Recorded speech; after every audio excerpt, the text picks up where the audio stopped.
ছোট শিশুদেরকেও ঈমান আকীদার কথা বলা, আল্লাহ পাকের বড়ত্ব মহত্বের কথা তাদের সামনে তুলে ধরা। নবী পাক সাল্লাল্লাহু আলাইহি ওয়াসাল্লাম তার ছোট চাচাতো ভাই কনিষ্ঠ সাহাবী হযরত আব্দুল্লাহ ইবনে আব্বাস রাদিয়াল্লাহু তাআলা আনহুমাকে ঈমানের কথা, আমলের কথা, আকীদার কথা শিখাচ্ছেন। তিরমিজি শরীফের হাদিস এসেছে, হযরত আব্দুল্লাহ ইবনে আব্বাস রাদিয়াল্লাহু তাআলা আনহুমা বলেন, কুনতু খালফান নবী সাল্লাল্লাহু আলাইহি ওয়াসাল্লাম ইয়াওমান ফাকালা ইয়া গুলাম ইন্নী উআল্লিমুকা কালিমাত। যে একবার আমি নবী পাক সাল্লাল্লাহু আলাইহি সাল্লামের সাথে ছিলাম, কোন এক সওয়ারির পেছনে বসা ছিলাম। তখন নবী পাক সাল্লাল্লাহু আলাইহি সাল্লাম আমাকে বললেন, হে খোকা, আজকে আমি তোমাকে কয়েকটি কথা শিক্ষা দিব, তুমি সেগুলোকে স্মরণ রেখো।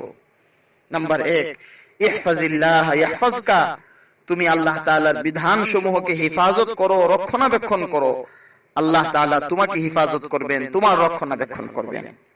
নাম্বার 2, ইহফাজিল্লাহ তাজিদহু তুজাহাক, তুমি আল্লাহ তাআলার হক হেফাজত করো, আল্লাহ তাআলার যত দায়িত্ব হক রয়েছে তোমার উপরে, এগুলোকে তুমি রক্ষণাবেক্ষণ করো, তুমি তাকে আল্লাহ তাআলাকে তোমার সামনে পাবে, সদা সর্বদা আল্লাহ তাআলার সাহায্য তোমার উপর থাকবে। নাম্বার 3, ওয়াইদা সাআলতা ফাসআলিল্লাহ, যখন তুমি কোনো কিছু প্রার্থনা করো তখন আল্লাহ তাআলার কাছেই প্রার্থনা করো।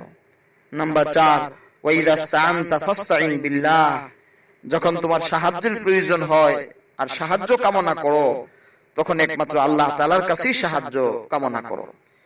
এই 4টি উপদেশ দেওয়ার পর নবী পাক সাল্লাল্লাহু আলাইহি ওয়াসাল্লাম হযরত আব্দুল্লাহ ইবনে আব্বাস রাদিয়াল্লাহু তাআলা আনহুমাকে আরেকটি বড় আকীদার কথা শেখালেন, আর সেটি হচ্ছে, ওয়ালাম আন্নাল উম্মাতা লাভিজতামাত আলা আন ইয়ানফাউকা বিশাইইন লাম ইয়ানফাউকা ইল্লা বিশাইইন ক্বাদ কাতাবাহুল্লাহু লাক। হে ইবনে আব্বাস, জেনে রাখো, পুরো জাতি, পুরো উম্মত যদি তোমার উপকার করতে চায় তারপরেও তারা তোমার উপকার করতে পারবে না, হ্যাঁ, যতটুকু আল্লাহ তোমার জন্য লিপিবদ্ধ করেছেন, লিখে রেখেছেন। ওয়ালাউ ইজতামাউ আলা আন ইয়াদুররুকা বিশাইইন লাম ইয়াদুররুকা ইল্লা বিশাইইন ক্বাদ কাতাবাহুল্লাহু আলাইক। অনুরূপ তারা যদি তোমার ক্ষতি সাধন করতে চায়, পুরো জাতি, তারাও তোমার ক্ষতি করতে পারবে না, হ্যাঁ, যতটুকু আল্লাহ তোমার ব্যাপারে, তোমার বিপরীতে লিখে রেখেছেন ক্ষতি, এতটুকুই তাদের পক্ষে সম্ভব, এর বেশি না। রুফিআতিল আকলাম ওয়া জাফফাতিস সুহুফ, কলম সমূহ উঠিয়ে নেওয়া হয়েছে, অর্থাৎ ভাগ্যলিপি আল্লাহ তাআলা নির্ধারণ করে রেখেছেন।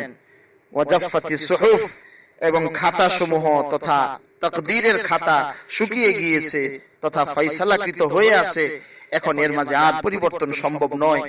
এভাবে একজন শিশুকে, বালককে নবী পাক সাল্লাল্লাহু আলাইহি সাল্লাম ঈমান এবং আকীদার বিষয় শিখালেন।